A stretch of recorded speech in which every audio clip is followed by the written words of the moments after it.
Yan, so ito po siya mga kaibigan ng ating magdudumalaga na babae. So mayroon po siyang kakaibang tinataglay.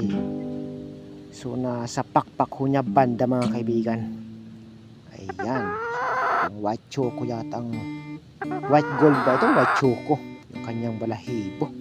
Pero hindi na pinag-uusapan natin mga kaibigan. Ipakitan ho natin ang kanyang kakaibang tinataglay. Bah, may hudyat talaga. Ayan. Talagang may balak yata. Ayan. So ito lang po ang naibo mga kaibigan na babae ko dito na manok sa baba.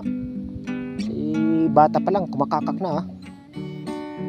Parang gusto na. Yan. So pakita ko natin mga kaibigan. Ayan. So ito siya mga kaibigan oh. Magkadikit po ang kanyang pakpak oh. So sabihin na natin na kambal o tuli.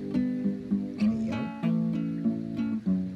Itong iba mga kaibigan ay nasa tamang distansya. Except lang po dito sa dalawa na magkadikit. So mayroon po yata tayo dito mga kaibigan na babae din doon sa taas. Sa ating kubo mismo talaga na mayroong kambal na pakpak na magkadikit din. Saka doon sa ating stag matandang na. Yan. Makadikit po siya mga kaibigan. Yan. Tapos mayroon po siyang kuko. Yan o. So kabilaan po ito mga kaibigan.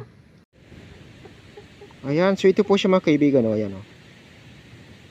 So may kuko din ho siya. Kuko ba o pangil? Makabilaan po yan mga kaibigan ha. Ayan, so makulit na ho siya. So makabilaan po siya mga kaibigan. Kakaiba ho siya mga kaibigan. So hanggang dito na po magtatapos ang aking video mga kaibigan. So kung nagustuhan po ninyo aking video, ay huwag po niyong kalimutang mag-like, mag-share at higit sa lahat mag-subscribe para lagi pa rin po kayong updated sa mga susunod kong video na i-upload. God bless us all. Bye bye you. Chwing!